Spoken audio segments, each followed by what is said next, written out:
Bom, boa noite, né? Agradeço o convite aí da equipe da Saúde Digital, do CCBS, para a gente estar conversando sobre esse tema de transtorno de neurodesenvolvimento. Meu nome é Pedro, sou o professor Pedro Maranhão, sou médico formado aqui pela Universidade do Estado do Pará, fiz residência em Psiquiatria Geral no Instituto de Psiquiatria da UFRJ, no IPUB, depois fiz residência de Psiquiatria na Infância e Adolescência no Instituto de Psiquiatria lá da USP, especialização em Psiquiatria Forense, e atualmente sou professor aqui da instituição e mestrando no Ensino em Saúde na Amazônia, aqui na UEPA também. A relevância desse tema, falando em aspectos epidemiológicos, é muito importante da gente lembrar que 75% dos transtornos psiquiátricos, de maneira geral, eles têm uma evolução ou um início ao longo da infância, adolescência e início da vida adulta. E claro que dentro desses transtornos se encontram os transtornos do neurodesenvolvimento em si. Quando a gente fala sobre essas condições, elas apresentam algumas características bem semelhantes, né? Algumas, né, dessas características são sinais e sintomas de início muito precoce, ou seja, a gente vai ver uma sintomatologia ocorrendo logo nos primeiros anos de vida desse indivíduo. Elas apresentam o que a gente chama de curso estável ao longo da vida. O que significa isso? Quem apresenta algum transtorno de neurodesenvolvimento, até hoje a gente entende que a apresentação clínica, ou seja, os sintomas, eles vão perdurar ao longo da vida. Eles podem ter variações em relação à intensidade, mas eles não vão deixar de existir essa sintomatologia. E, além disso, sabe-se hoje, apesar da gente não ter clareza de quais alterações específicas são de transtorno de neurodesenvolvimento, a gente entende que existem marcantes mudanças na maturação cerebral desses indivíduos. Tudo isso faz com que realmente a gente consiga pensar nessas condições de início precoce na infância. Um outro ponto que é muito importante da gente ter em mente é que existe um nível de sobreposição dimensional entre eles. O que significa isso? Uma pessoa que apresenta um transtorno de neurodesenvolvimento X aumenta o risco ou a probabilidade da gente ter comorbidades com outros transtornos de neurodesenvolvimento. Então, por isso que é muito importante da gente pensar, quando a gente dá um diagnóstico de algum desse transtorno de neurodesenvolvimento, é muito importante da gente raciocinar e pensar se não existe uma outra comorbidade associada a ele. Pensando então nesse grupo, né, de transtornos de neurodesenvolvimento, quem faz parte, então, que transtornos ou que condições psiquiátricas estão realmente englobadas nessas condições? A gente tem o transtorno de déficit de atenção e hiperatividade, o TDAH, o transtorno de desenvolvimento intelectual, antigamente chamado de deficiência intelectual, transtornos de aprendizagem, transtornos motores, transtornos de comunicação e o transtorno do espectro do autismo. Hoje, durante a nossa aula, a gente vai se atentar ou se aprofundar um pouquinho mais em 3 dessas condições, seja pela relevância clínica, quanto também em relação à prevalência dessas condições. E quais são esses 3? Transtorno do espectro autista, o transtorno de déficit de atenção e hiperatividade e o transtorno de desenvolvimento intelectual ou deficiência intelectual. Falando especificamente do transtorno do espectro autista, a gente precisa entender que o cerne do problema do TEA ou do autismo são basicamente essas 2 características: prejuízos na comunicação e socialização, associados a padrões de comportamento estereotipado ou repetições ou inflexibilidades com mudanças. É importante da gente ter em mente que o diagnóstico de como fazer o diagnóstico, né, do espectro do autismo ou do autismo em si, ele vem mudando ao longo do tempo. Né? Claro que essa é uma condição que já é descrita desde o DSM-3, e para quem não sabe, isso é uma classificação internacional americana, né, de diagnósticos psiquiátricos ou de condições mentais, e que a gente se encontra na 5ª edição revisada. Então, o transtorno do espectro do autismo, ele já se encontra descrito, né, nesse manual desde a sua 3ª edição. Entretanto, a forma realmente de fazer esse diagnóstico vem mudando ao longo do tempo. O que a gente chamava de critérios categóricos, no sentido do paciente fazer ou não determinada sintomatologia, ou ter ou não determinada sintomatologia, hoje a gente entende muito mais esses critérios como critérios dimensionais, e não só em fazer ou não ter determinado sintoma, mas como que esse sintoma ele interfere na vida desse paciente e qualitativamente a intensidade desses sintomas. E, por conta disso, ocorreu um agrupamento de vários diagnósticos anteriores, né, que a gente tinha, tudo sendo englobado dentro do espectro do autismo. Então, é como se a gente tivesse esse aspecto dimensional, como se fosse uma paleta de cores, onde a gente entende que não é o sim ou não de por exemplo, olhar ou não olhar no olho, mas sim a qualidade dessa interação social que vai fazer sentido para a gente se esse paciente ele apresenta ou não critérios diagnósticos dentro do espectro do autismo. Em relação a aspectos epidemiológicos do TEA, é importante da gente entender que a prevalência ela vem aumentando ao longo do tempo. E o que seria essa prevalência, então, atualmente? Claro que isso ocorre uma certa variação de acordo com a descrição de alguns estudos, mas a gente entende que, atualmente, a gente possa estar diante de um caso de autismo para 160 crianças, sendo uma prevalência aproximada, né, prevalência americana, né, de 1 a 2%, e ainda hoje se tem uma prevalência maior em meninos do que em meninas. Um outro aspecto muito importante é em relação à causa dessa condição do transtorno do espectro do autismo. Hoje em dia a gente entende, não só dentro do TEA, mas como a maioria dos transtornos psiquiátricos, como uma etiologia multifatorial. O que significa isso?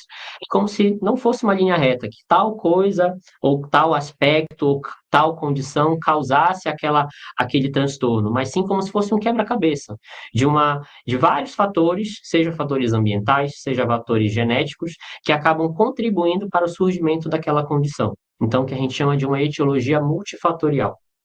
E hoje em dia sabe-se, né, que existe uma alta heredabilidade genética dentro do espectro do autismo, e muito mais o que a gente chama de um modelo poligênico e muito menos monogênico. O que significa isso também?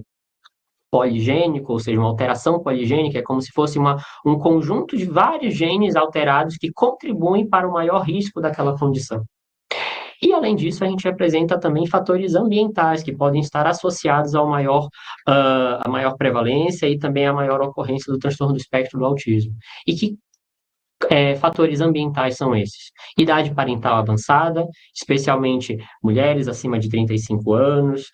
Hoje em dia já se questiona também a idade paterna avançada, complicações obstétricas ao longo do pré-natal, ao longo do processo gestacional, prematuridade, crianças pequenas para a idade gestacional, malformação congênita, aspectos relacionados à internação em UTI neonatal, muito provavelmente ligado a aspectos, né, de hipóxia ou falta de oxigenação cerebral logo no início desse desenvolvimento, que pode também acarretar o maior risco para o transtorno do espectro do autismo, e exposição a alguns fármacos, entre eles o ácido valproico, né, durante a gestação. Falando especificamente dos critérios diagnósticos do TEA, né, os critérios A, de acordo com o DSM, que a gente consegue caracterizar, são basicamente déficits persistentes na comunicação e interação social em diversos contextos desse indivíduo, sendo que esses critérios A eles se subdividem em 3 categorias: déficit na reciprocidade socioemocional, prejuízos ou déficits na comunicação não verbal, e déficits em desenvolver, manter e compreender relacionamentos, ou ajustar o seu comportamento de acordo com o contexto social. Isso basicamente é o que está descrito no DSM, mas na prática, né, durante uma avaliação clínica, durante uma entrevista com os pais, ou até mesmo uma avaliação em loco daquela criança ou do adolescente, como que a gente consegue perceber isso?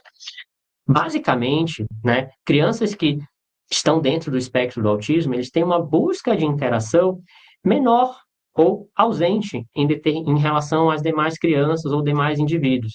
Então, eles vão ter realmente uma necessidade de interação com outras crianças, né, reduzida. E, além disso, a abertura desse contato social também vai estar menor. Então, a capacidade que eles têm de compartilhar brinquedo com outras crianças, a capacidade que eles têm de interagir com elas de uma maneira eficaz e com qualidade, acaba sendo reduzida. Além disso, a gente consegue entender que existem algumas alterações de comunicação não verbal, que o que seria isso? Quando a gente vai conversar com alguém, geralmente a gente espera que aquela pessoa ela olhe nos nossos olhos, ou que pelo menos a gente consiga identificar que ela está ouvindo ou entendendo aquilo que a gente está conversando com ela. Geralmente, crianças dentro do espectro do autismo, eles têm um contato visual ou ausente ou que a gente chama mais fugaz, no sentido de que eles acabam se interessando mais por partes ou por outros objetos ou por partes do corpo daquela pessoa do que manter um contato visual durante uma interação efetiva com outra pessoa. Além disso, é muito importante também da gente investigar no início do desenvolvimento de crianças, né, como é que era a capacidade que ela tinha de realizar gestos sociais. Por exemplo, aqui algumas a gente não consegue dar uma data certa ou de idade em relação a essas figuras, né, que eu estou mostrando para vocês, mas o que a gente consegue perceber? Que basicamente são crianças bem novinhas, que é aproximadamente próximo de 1 ano de idade, mas o que elas estão fazendo? Elas estão dando tchau, elas estão batendo palma, elas estão mandando beijo. Então, tudo isso são gestos sociais que já são esperados que aconteçam desde o primeiro ano de vida da criança, ou seja, quando elas completam 1 ano de idade, já é esperado que elas já realizem esse tipo de comportamento. E se isso já começa a não acontecer, ou que demora para acontecer, ou que isso não acontece de forma espontânea em crianças mais velhas, também já pode ser considerado como um dos critérios A dentro do TEA. Outro ponto que é muito importante da gente ter em mente, que quando a criança ela está em processo de desenvolvimento, nós, os seres humanos de maneira geral, mas principalmente na infância, a gente sempre está tentando encontrar um modelo de comportamento. Então, a capacidade imitativa dessa criança, ou de mimetizar o comportamento, seja dos pais, seja do seu coleguinha, durante a escola, ou qualquer outra pessoa, ou do cuidador, é muito grande, porque ela está em busca desse modelo. E se eventualmente uma criança ela não consegue fazer essa função imitativa, digamos assim, de comportamento dos seus cuidadores e das demais crianças, isso também pode ser considerado um sinal de alerta e um sintoma dentro desses critérios A, de dificuldade de reciprocidade de socioemocional em crianças. Um outro ponto que é muito importante é o que a gente chama de triangulação no olhar, durante o momento quando a gente está interagindo com outras pessoas. Por exemplo, se eu quero, né, durante uma sala de aula, eu quero realmente determinar para um aluno que a sala está fria, eu preciso o quê? Eu preciso fazer um contato visual com aquele aluno e talvez apontar para o ar-condicionado, mesmo que eu não fale nada para que ele consiga entender o que de fato está me incomodando, né? Ao mesmo tempo fazer o sinal de frio para ele. Então, isso, de certa forma, é uma forma de comunicação eficaz, né? Onde a gente faz a triangulação desse olhar.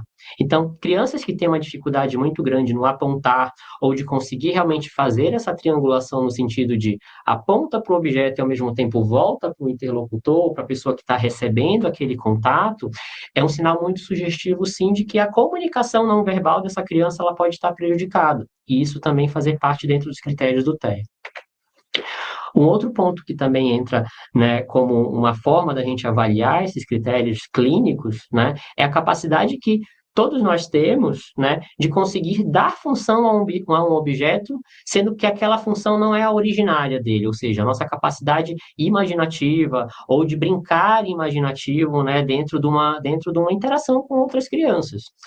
Geralmente, né, pessoas dentro do espectro do autismo, eles acabam tendo uma dificuldade nessa função, no sentido de acabar não conseguindo dar realmente função para aquele objeto que não seja uma função concreta, uma função real.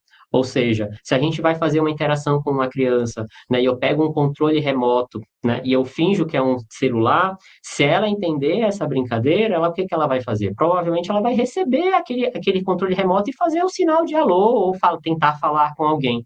Geralmente, crianças dentro do espectro do autismo, eles acabam tendo dificuldade nesse tipo de brincadeira, nesse brincar imaginativo. Um outro ponto também que é muito importante é a capacidade que a gente tem de tanto expressar quanto entender as emoções ou entender o contexto onde a gente está inserido. Geralmente, crianças dentro do espectro do autismo, eles também podem apresentar dificuldades nesse desenvolvimento, né, de reconhecimento das emoções, sejam emoções próprias, sejam emoções de terceiros ou de outras pessoas. O que às vezes pode passar um sinal de frieza ou de um sinal de que a gente não consegue identificar muito bem o que aquela criança está sentindo. Não que ela não sinta, mas talvez a forma dela conseguir demonstrar isso é que acaba realmente tendo maior dificuldade. Hoje a gente sabe que não existe nenhum tipo de biomarcador, né, ou exame concreto que consiga realmente identificar 100% dos casos de TEA. Mas a gente entende hoje, em alguns estudos, né, que alguns pacientes dentro do espectro do autismo, eles direcionam o olhar deles para lugares ou aspectos no ambiente social que não acaba gerando um processo de aprendizagem daquele ambiente. Ou seja, né, geralmente quando a gente está vendo um filme, quando a gente está interagindo com outras pessoas, geralmente automaticamente a gente direciona o nosso olhar para essa região da face, no sentido dos olhos, do nariz, da boca. Geralmente, né, algumas pessoas com TEA, eles acabam direcionando para outros lugares, que acaba não gerando nenhum tipo de aprendizado social, como, por exemplo, para o pescoço, para o nariz, para o cabelo. Então, é isso que basicamente se tem investigado, que esse olhar, né, esse direcionamento do olhar é diferente. Mas a gente ainda não sabe o que é causa e consequência, e sim que isso pode realmente ser tem sido, na verdade, motivos de estudos para a gente conseguir ter um pouco mais de validação em relação aos critérios diagnósticos que a gente tem hoje em dia. Esses são os critérios A. E quantos critérios A gente precisa ter para a gente conseguir pensar em TEA? Na verdade, a gente precisa ter os três. Uma dificuldade realmente em comunicação não verbal, uma dificuldade na reciprocidade socioemocional e uma dificuldade realmente em manter, desenvolver e iniciar interações sociais. Só que, além disso, a gente precisa dos outros critérios, que são critérios B, que a gente chama, que já são mais voltados para padrões de comportamento, atividade e interesses restritos e repetitivos. E esses são quatro, basicamente: movimentos repetitivos e estereotipados, insistência na mesmice ou forte aderência a rotinas ou comportamentos ritualizados, interesses altamente restritos e fixos, que podem ser anormais para a faixa etária, ou às vezes podem ser anormais por conta da intensidade ou pelo foco realmente aderido ali em relação a esses interesses. E o outro aspecto são aspectos sensoriais, como resposta aumentada ou reduzida a estímulos sensoriais, ou interesse sensorial atípico. Novamente, isso é o que está descrito no DSM, mas na prática, clinicamente, como é que a gente consegue identificar esses aspectos? Geralmente, comportamentos estereotipados, são comportamentos motores, no sentido de que, como uma forma de autorregulação ou como uma forma realmente de se expressar de alguma forma, essa criança ela acaba realmente emitindo o que a gente chama de estereotipias motoras, que podem ser chacoalhar de mãos, o balançar o corpo todo, ou às vezes o levantar e abaixar os pés. Isso é o que a gente chama geralmente de estereotipia motora.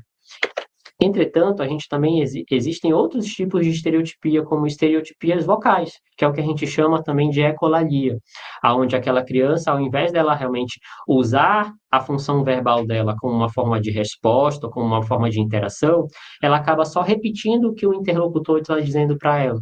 E às vezes essa ecolalia, ela pode ter uma função. Em que sentido?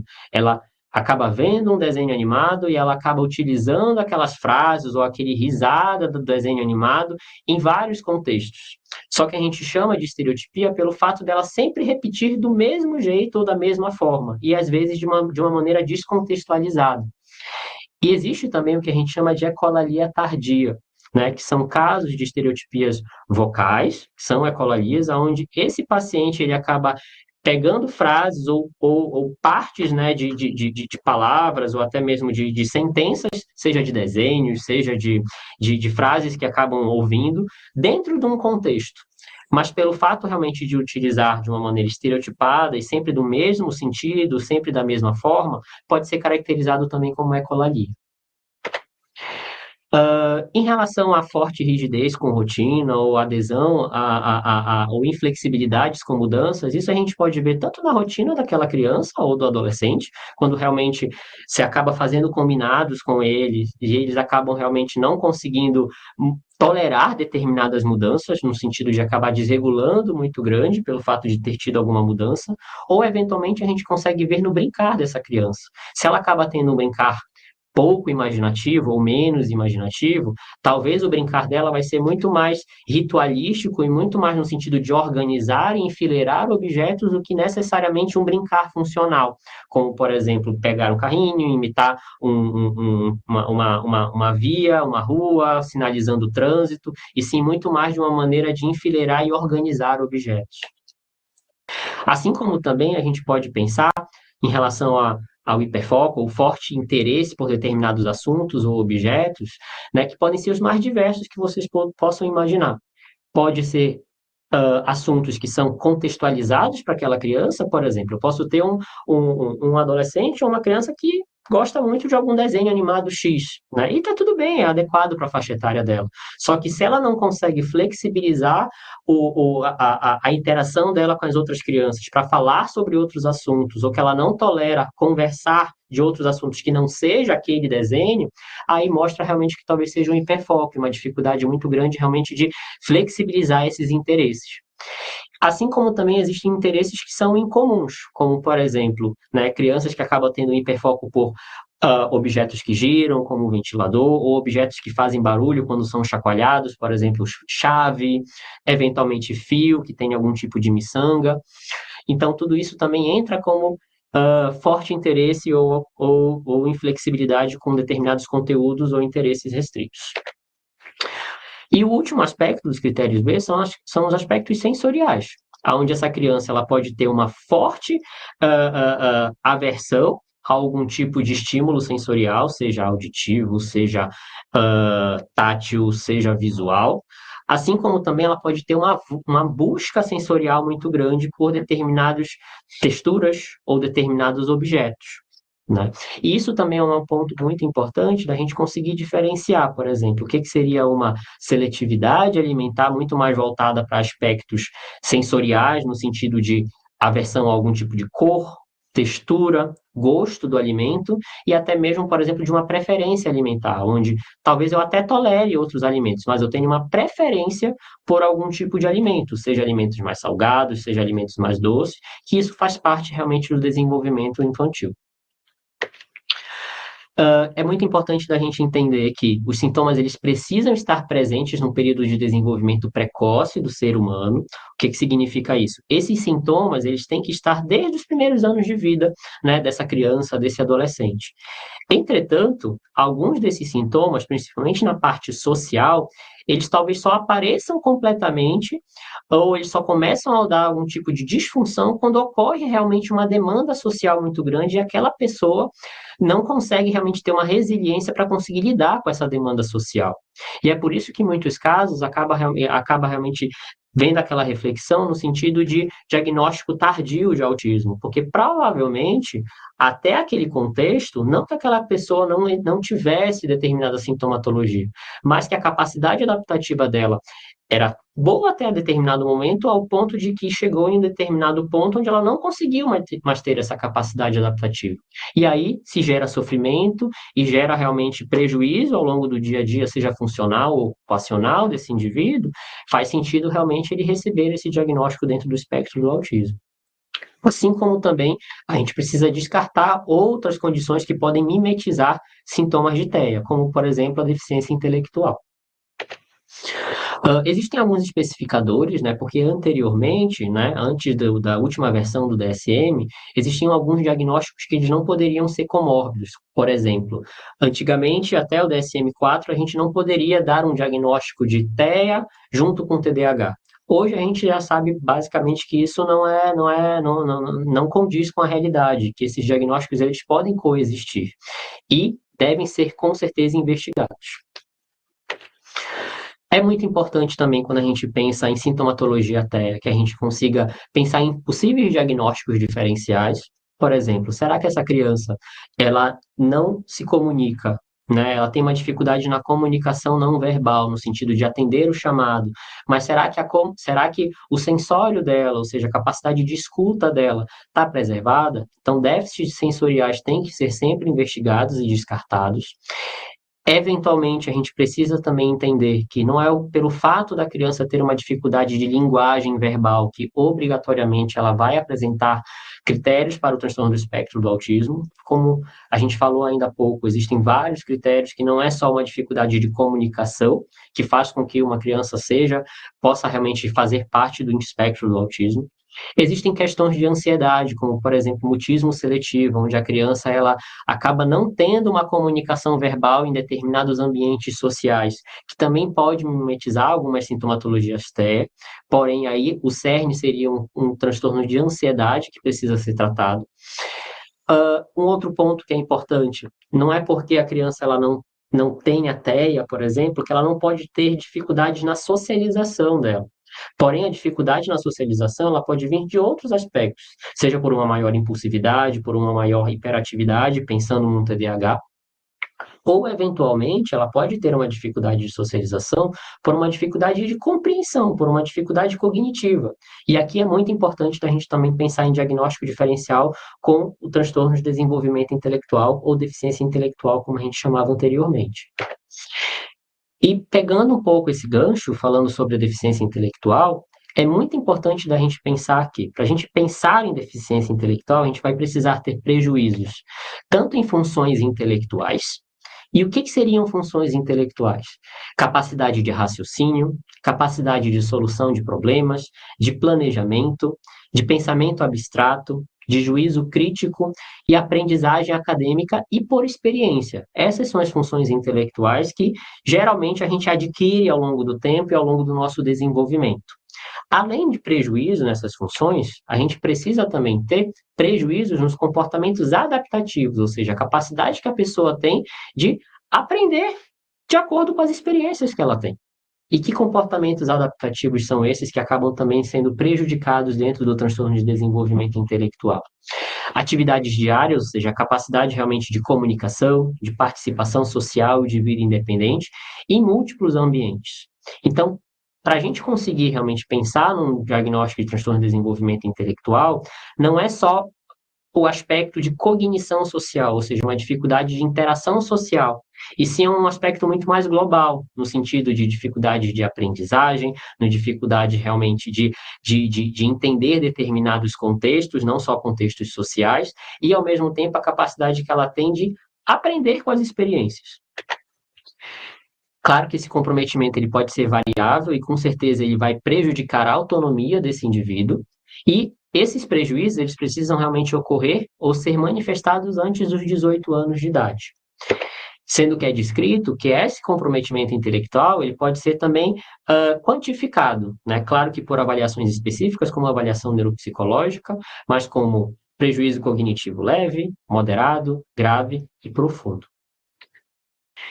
Lembrando sempre, né, retomando aspectos, né, ligados à deficiência intelectual, se a gente pensa em fatores de risco para um transtorno de desenvolvimento intelectual, são basicamente todos aqueles fatores que interferem na maturação e crescimento cerebral, como, por exemplo, doenças genéticas, como X frágil, síndrome de Down, erros inatos no metabolismo e condições ambientais adversas, né, principalmente nesse início de desenvolvimento, como crescimento intrauterino restrito, infecções ao longo realmente da gestação, prematuridade extrema, complicações obstétricas e neonatais, encefalopatias logo nesse início de desenvolvimento, quadros de desnutrição grave prolongada e falta de estímulo psicossocial.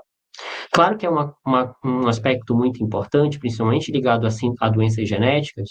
Aqui a gente está falando de aumento do risco, ou seja, fatores de risco para a deficiência intelectual. Mas não é uma obrigatoriedade de, por exemplo, todos os pacientes que apresentam a condição genética, que obrigatoriamente eles vão ter um prejuízo intelectual.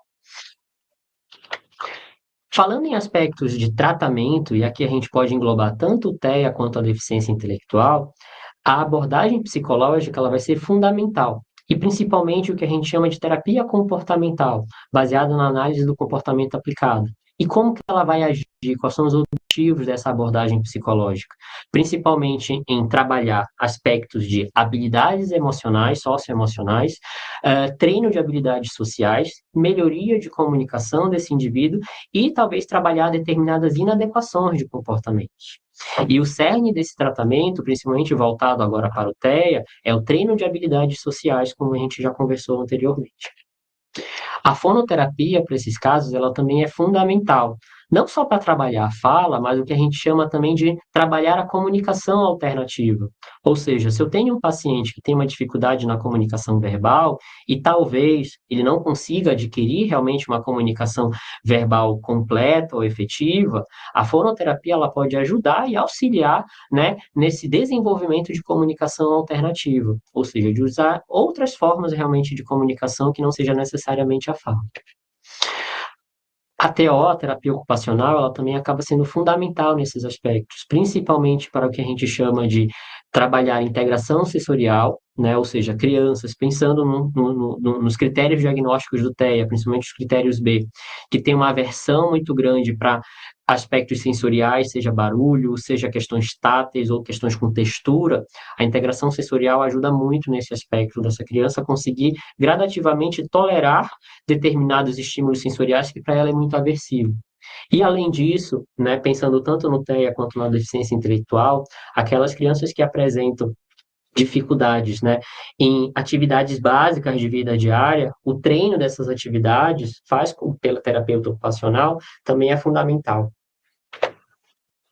Além disso, a gente pode pensar em outros profissionais, como, por exemplo, o nutricionista, a avaliação psicopedagógica, de acordo também com as necessidades de cada indivíduo. O nutricionista para ajudar, eventualmente, para aspectos sensoriais, né, em questões alimentares, e também ajudar a auxiliar, na verdade, essas famílias numa melhora da introdução alimentar ou reintrodução de determinados alimentos que são aversivos para essa criança. Quando a gente fala de tratamento farmacológico dentro do TEA, até hoje a gente não tem nenhum tipo de medicação específica que consiga realmente reverter ou controlar os sintomas, tanto critérios A quanto critérios B do TEA. Então, a gente vai entrar com medicação ou pensar em medicação para controle de sintomas-alvo. Que sintomas-alvos são esses? Comportamentos de agitação psicomotora, comportamentos estereotipados ou estereotipias que acabam realmente influenciando muito no dia a dia daquele indivíduo, principalmente quando a gente fala de estereotipias voltadas para comportamento alto e heterolesivo. Alterações de sono, que é muito comum também em transtornos do neurodesenvolvimento, e a gente sempre vai pensar em intervenção farmacológica quando a gente pensa também em comorbidades, porque não é porque o paciente ele tem TEA que tudo vai ser justificado pelo TEA. Eventualmente, essa criança, esse indivíduo, ele pode apresentar uma sintomatologia depressiva, ele pode apresentar uma sintomatologia ansiosa e merece o mesmo esmero e o mesmo cuidado de investigação e tratamento específico. Em relação às medicações aprovadas, né, que a gente tem, né, principalmente pelo Food and Drug Administration, que é uma organização americana, onde a gente também se baseia muito alguns guidelines dentro da psiquiatria, o que a gente tem de medicações aprovadas, a gente tem alguns antipsicóticos, como, por exemplo, a risperidona e o aripiprazol, principalmente para tratamento, né, de comportamentos auto e heteroagressivo e agitação psicomotora. A melatonina também ela é uma das medicações utilizadas como primeira linha, principalmente para controle, né, de distúrbios do sono, principalmente insônia inicial ou de ajuste de ciclo circadiano desse indivíduo. E, obviamente, a gente também pode usar medicação de acordo com a comorbidade. O que significa isso? Se eu tenho um paciente TEA que também tem um transtorno, fecha critérios diagnósticos para um transtorno de ansiedade, a gente pode utilizar medicações para transtornos de ansiedade, como no indivíduo que não apresenta essa comorbidade com TEA, por exemplo. Partindo agora para a gente falar um pouquinho mais sobre TDAH, o transtorno de déficit de atenção, o que a gente precisa entender? Que, na verdade, o TDAH a gente vai apresentar também, como a maioria dos transtornos psiquiátricos, né, prejuízos em determinadas áreas desse indivíduo, de funcionamento desse indivíduo. Então, a gente pode ter prejuízos atencionais ou associado com a inquietação psicomotora e sintomas de impulsividade. Claro que a gente precisa entender que esses sintomas, sejam atencionais, seja de inquietude ou impulsividade, eles precisam realmente causar comprometimento ou disfunção em pelo menos 2 ambientes desse indivíduo. Então, em casa, na escola, no trabalho, no ambiente social onde essa criança convive. Esses sintomas eles têm que estar manifestados por pelo menos 6 meses e, como todo transtorno de neurodesenvolvimento, ele precisa também se iniciar nos primeiros anos de vida, sendo aqui realmente estabelecido que esse início ele pode acontecer até antes dos 12 anos de idade, ou seja, o início dessa sintomatologia. A prevalência do TDAH ela gira em torno de 5%, né, em crianças e adolescentes, e 2,5% em adultos. Existe também uma maior prevalência no sexo masculino em detrimento no sexo feminino, sendo que no sexo feminino a gente tem uma maior predominância de sintomas de desatenção, Ou seja, né, em meninas, o padrão realmente de hiperatividade, impulsividade, acaba ficando menos evidente, o que pode, até certo ponto, justificar essa discrepância em relação à prevalência, né? Porque se eu tenho realmente um menino mais impulsivo, mais hiperativo e que eventualmente pode ter uma sintomatologia disruptiva maior, no sentido de comportamentos mais agressivos ou emissão de comportamentos realmente mais inadequados, a probabilidade realmente dos pais buscarem ajuda é muito maior do que naquele que apresenta uma sintomatologia mais desatenta, onde talvez a sintomatologia acaba ficando um pouco mais mascarada até chegar realmente numa disfunção mais grave, seja na adolescência ou na vida adulta, quando a demanda acadêmica ou demanda social acaba sendo um pouco maior. Em relação à fisiopatologia do TDAH, o que a gente entende hoje é que é como se existisse uma imaturidade cerebral nesses indivíduos, como se fosse um extremo num traço contínuo. O que que significa isso? É como se o desenvolvimento cerebral, não que não ocorra, mas acontece de uma maneira um pouco mais lenta, fazendo com que ocorra prejuízos no controle inibitório, em memória de trabalho e uma maior sensibilidade a estímulos recompensatórios, fazendo com que realmente surja a sintomatologia de TDAH com maior impulsividade, hiperatividade e desatenção.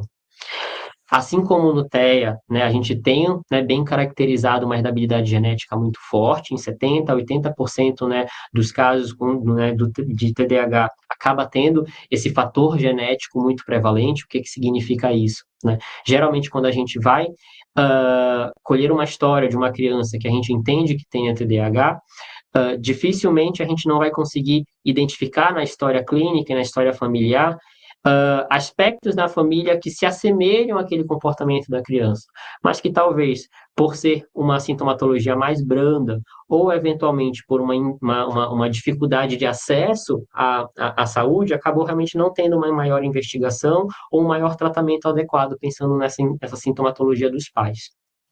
Existem fatores ambientais também muito associados ao surgimento do TDAH, ao aumentar o risco, na verdade, do surgimento do TDAH, como prematuridade, privações extremas, e quando eu falo privações extremas, seja privações nutricionais, por exemplo, questão de baixo peso ao nascer e exposições a algumas substâncias durante a gestação, como chumbo e tabaco. Para a gente fechar um diagnóstico, né, de TDAH em crianças e adolescentes, a gente pode dividir em 3 subtipos. Um subtipo predominante desatento, um subtipo predominante hiperativo, impulsivo, ou que a gente chama de subtipo combinado, onde a gente tem a junção ou a manifestação dos 2 clusters de sintomas. Para a gente pensar em diagnóstico de TDAH em crianças e adolescentes, a gente precisa realmente ter a condição de tempo, no sentido de que esses sintomas eles têm que estar pelo menos ao longo de 6 meses de forma contínua, acontecer antes dos 12 anos de idade, e também se a gente pensa num perfil desatento, que a gente apresenta 9 critérios, a gente precisa ter pelo menos 6, né, preenchimentos desses critérios. Assim como também no padrão de hiperatividade e impulsividade. Nós temos 9 subcritérios e a gente precisa ter pelo menos 6. Quando a gente pensa em adulto, ou seja, pessoas acima de 18 anos, essa quantidade de critérios, ela reduz um pouco, a gente acaba realmente tolerando e pensando num diagnóstico de TDAH, se esse indivíduo ele preenche pelo menos 5 desses 9 critérios que eu estou elencando aqui para vocês, como, por exemplo, um aspecto de desatenção, dificuldade em prestar atenção aos detalhes e cometer erros por descuido, esforço para ouvir quando alguém fala, esforço para executar, completar tarefas ou atividades, perder objetos necessários para realizar tarefas ou atividades e esquecimento das atividades diárias. Em relação à hiperatividade e impulsividade, por exemplo, levantar-se quando se espera que permaneça sentado, incapacidade de ter algum lazer silencioso, ou seja, são crianças que sempre realmente têm uma maior necessidade de movimento, ou até mesmo brincadeiras mais pesadas, uma logorreia, ou seja, uma capacidade, na verdade, uma necessidade, né, de falar de uma maneira constante, onde acaba realmente sendo cansativo para as pessoas que estão ao redor, por essa criança ela não conseguir parar de falar, deixar escapar respostas antes que a pergunta seja concluída, ou interromper outras pessoas, ou acabar se intrometendo, seja em conversas ou em atividades que no momento onde não é adequado para que ela faça isso. Claro que se a gente pensa em sintomatologia de desatenção, hiperatividade e impulsividade, como eu acabei de ler para vocês algumas dessas sintomatologias dos critérios de TDAH, todos esses critérios eles são utilizados para fechamento de diagnóstico, seja em crianças, adolescentes quanto adultos. Porém, a gente sabe que existe uma certa diferença em relação à sintomatologia de TDAH ao longo da vida. Por exemplo, em crianças menores, aqui primeira infância e pré-escolar, a gente espera sintomas de desatenção, onde crianças elas não conseguem sustentar uma brincadeira curta, ou seja, brincadeiras que envolvem pelo menos 3 minutos, ela não consegue manter o foco nessa atividade, ou acaba realmente tendo a sensação de que elas não escutam, que os pais chamam ela e elas não respondem, apesar de a gente ter clareza e ter investigado que não existe nenhum tipo de comprometimento auditivo nesse sentido. O aspecto de hiperatividade, para aquelas crianças que têm esse componente de hiperatividade, acaba sendo mais preponderante, ou seja, mais predominante, aonde realmente até o atendimento acaba sendo um pouquinho mais difícil, porque são crianças que não conseguem realmente sustentar muito tempo parada num atendimento, e que parece que estão o tempo todo buscando alguma atividade ou fazer alguma coisa, seja durante o atendimento, seja no dia a dia onde elas circulam.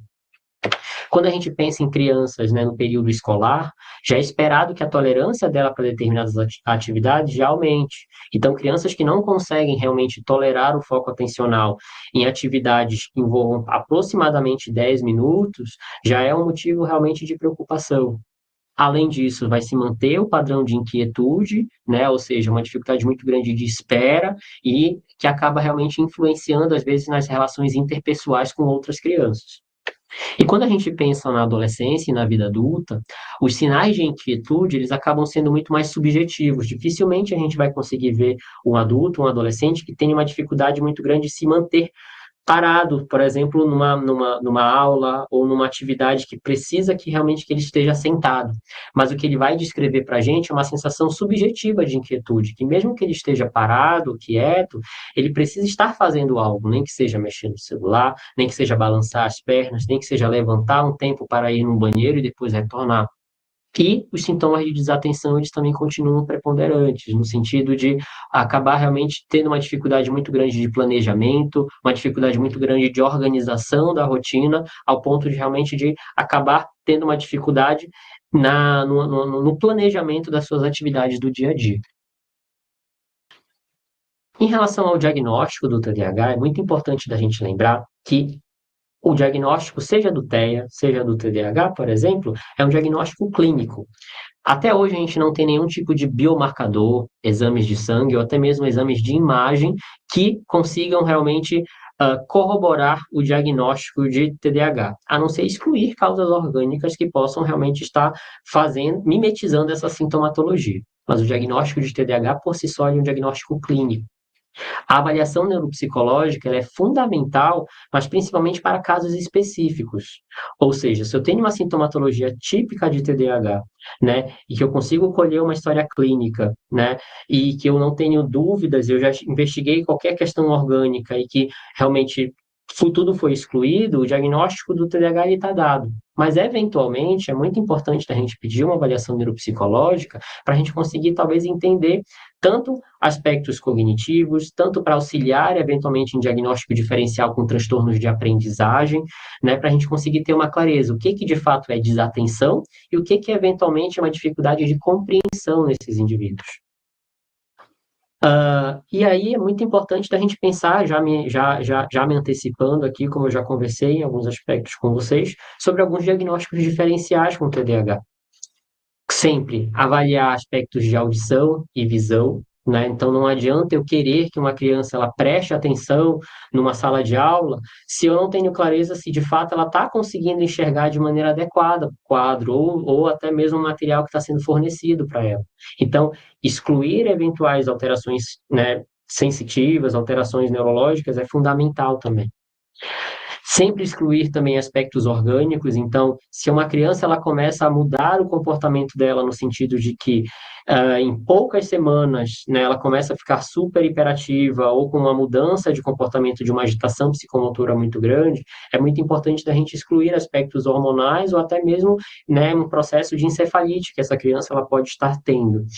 Lembrando que para o diagnóstico de TDAH é um diagnóstico mais longitudinal, então pelo menos 6 meses a gente tem que apresentar essa sintomatologia.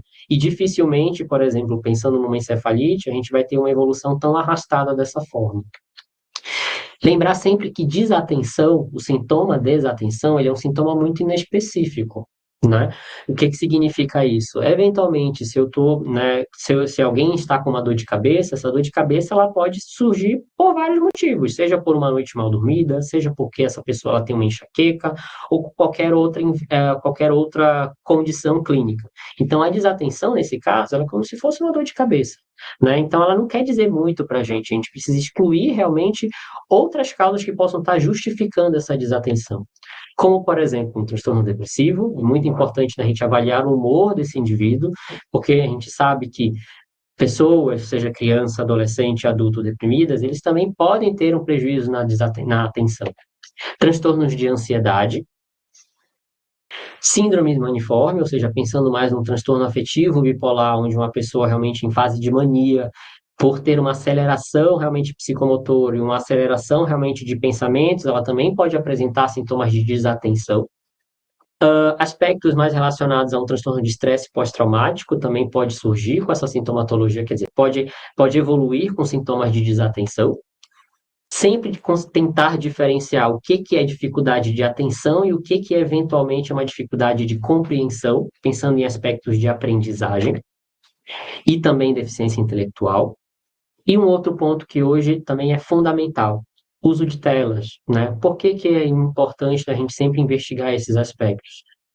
Dificilmente a gente vai conseguir que uma criança consiga manter um foco atencional numa atividade, né? Seja escrita, seja leitura, que eventualmente tem menos estímulos do que vídeos, do que jogos que são super estimulantes numa tela. Por quê? Porque acaba são atividades mais monótonas, né? Então, o uso de tela acaba mimetizando muito alguns sintomas, principalmente de desatenção, mas não necessariamente que essa criança ela tenha TDAH, mas sim que se ela acaba se expondo realmente a esse uso realmente de tela de maneira excessiva e fica o tempo todo estimulada, quando ela vai realmente se deparar com uma atividade que eventualmente é mais monótona, ela vai ter dificuldade sim de manter a atenção ou de aderir àquela atividade. Falando em aspectos do tratamento, né, de crianças com TDAH, para crianças em idade escolar, a gente tem muita evidência de eficácia do tratamento farmacológico, né, principalmente para crianças em sintomatologia, né, moderada a grave. E a primeira linha que a gente tem são os psicoestimulantes, como metilfenidato e a lisdexanfetamina.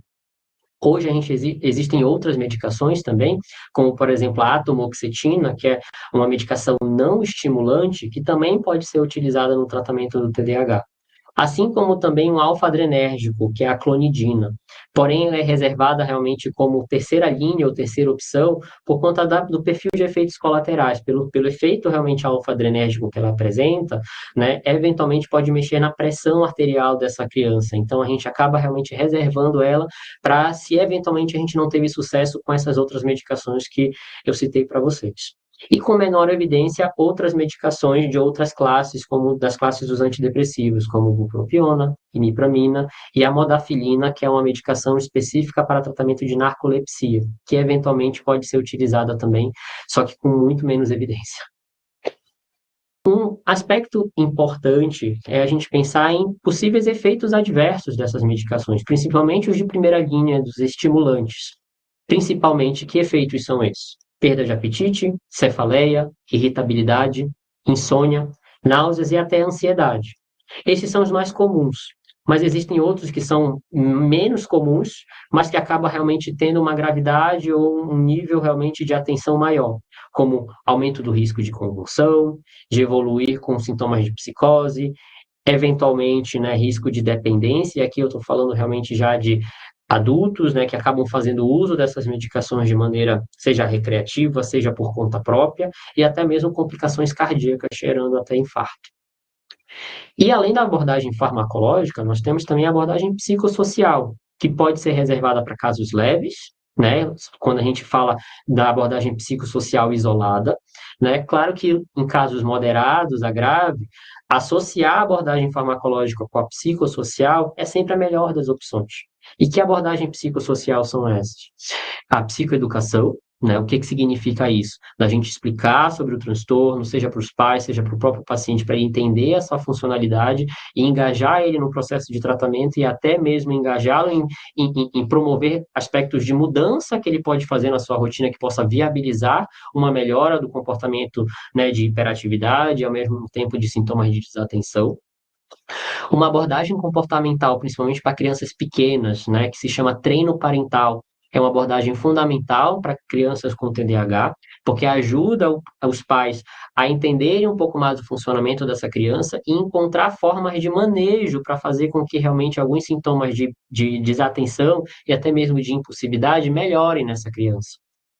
Treino de habilidades sociais, abordagem psicoterápica individual para esses indivíduos, pensando em crianças mais velhas, adolescentes e adultos, principalmente na abordagem da TCC, terapia cognitivo-comportamental, e o apoio psicopedagógico, né? Porque o psicopedagogo, nesse contexto, acaba sendo fundamental para a gente conseguir identificar quais são as principais dificuldades, principalmente no aspecto acadêmico dessas crianças, e os auxilia a tentar o que que pode ser feito para tentar viabilizar esse processo de aprendizagem. Só que para isso a gente precisa realmente de uma avaliação especializada, e quem ajuda a gente nesse aspecto é o psicopedagogo. No mais, encerramos aqui agora a nossa aula de hoje, né? Espero ter conseguido ter esclarecido alguns aspectos e qualquer dúvida ou comentários eu fico à disposição. Abraço. Oi, Rodrigo, boa noite. Agradeço aí pelas considerações da aula. Vou ler um pouquinho aqui seu questionamento. Gostaria que comentasse sobre quais são os principais desafios encontrados para o diagnóstico precoce dos transtornos de neurodesenvolvimento, especialmente em crianças muito pequenas. Os principais desafios, Rodrigo, né, no meu ponto de vista, é que a gente tem que entender que quando a gente fala de criança e adolescente, a gente está falando de pessoas que ainda estão em processo de desenvolvimento. Então, quanto menor a criança, às vezes mais inespecíficos são alguns sintomas, que às vezes pode mimetizar realmente uma dificuldade de aprendizagem, um transtorno de aprendizagem necessariamente, um TDAH, um transtorno do espectro do autismo. Então, às vezes, algumas crianças que são muito pequenas, aqui a gente está falando de crianças com 1 ano, 2 anos de idade, talvez fechar um diagnóstico, ainda em alguns casos, seja realmente de forma precoce, mas o mais importante nesse contexto não é nem fechar um diagnóstico, mas entender que a intervenção precoce, né, ou seja, se eu já percebo que essa criança ela está tendo uma dificuldade de socialização, independente de qualquer motivo, ou que ela tem uma dificuldade no processo de aprendizagem dela, por exemplo, pensando numa dificuldade de comunicação verbal, independente do diagnóstico dela, o ideal é que a gente consiga realmente direcionar para a intervenção do que ela precisa. Então, será que não vale a pena ela passar, né, nem que seja de uma forma temporária, por uma avaliação e, ao mesmo tempo, intervenção fonoaudiológica? Porque, novamente, não adianta a gente esperar ter um diagnóstico para começar a intervir. A gente pode e deve fazer uma intervenção, que é o que a gente chama de intervenção precoce, independente do diagnóstico, mas com certeza é um desafio até pela inespecificidade que às vezes acontece, principalmente em crianças pequenas. Mas, novamente, a ausência de diagnóstico não significa que a gente não vai intervir. Pelo contrário, independente do diagnóstico, mas se a gente já nota que tem lacunas de desenvolvimento, é importante a gente direcionar para o profissional ou para aquela expertise que a gente acha que possa contribuir para melhorar aquele tipo de lacuna. O Sávio, oi Sávio, né? Vou ler aqui um pouquinho a sua pergunta. Gostaria de saber qual a influência do uso de telas, principalmente os celulares, no prognóstico dessas condições. Bom, né, logo no final a gente falou sobre o uso excessivo de tela, isso também pode realmente meio que, como é que eu posso dizer, contribuir como um diagnóstico diferencial. E claro, se a gente está pensando que essa sintomatologia ela pode estar sendo prejudicada pelo uso de tela, não adianta nada eu também pensar, por exemplo, numa pessoa que eu tem um diagnóstico de TDAH e continua a fazer esse uso excessivo, dificilmente ela vai conseguir manter o foco atencional nas outras atividades se ela continua fazendo esse uso excessivo de tela. Então, eventualmente, orientar e tentar restringir esse tempo também faz parte da intervenção terapêutica para esses casos, porque senão não vai ser efetivo. E a Juliana, né? Gostaria de saber com que frequência você realiza encaminhamento dos transtornos de neurodesenvolvimento para a fisioterapia? Ótimo, Juliana. Isso é muito legal de você ter perguntado, que acabou realmente não ficando aqui nos slides, mas a fisioterapia ela é fundamental, principalmente quando a gente encontra aspectos relacionados à dificuldade motora, seja de motricidade grossa, seja de motricidade fina, né? E com certeza é fundamental para a gente fazer esses encaminhamentos também. E geralmente, quando a gente pensa em encaminhamento para físio, né, pelo menos na minha expertise na parte da psiquiatria, geralmente quando a gente pensa também em condições neurológicas associadas, seja na parte motora, seja relacionada à paralisia cerebral, que a gente precisa realmente de um trabalho mais direcionado nesse aspecto. E também encaminho para físio se é realmente, né, existem alguns fisioterapeutas que manjam muito realmente de TEA, principalmente nessa parte, não só na parte motora, mas principalmente na parte de atividades de vida diária, de auxiliar nesse processo de propriocepção também. Então, geralmente a gente faz esses encaminhamentos. Então, agradeço a todos, tá bom? E boa noite.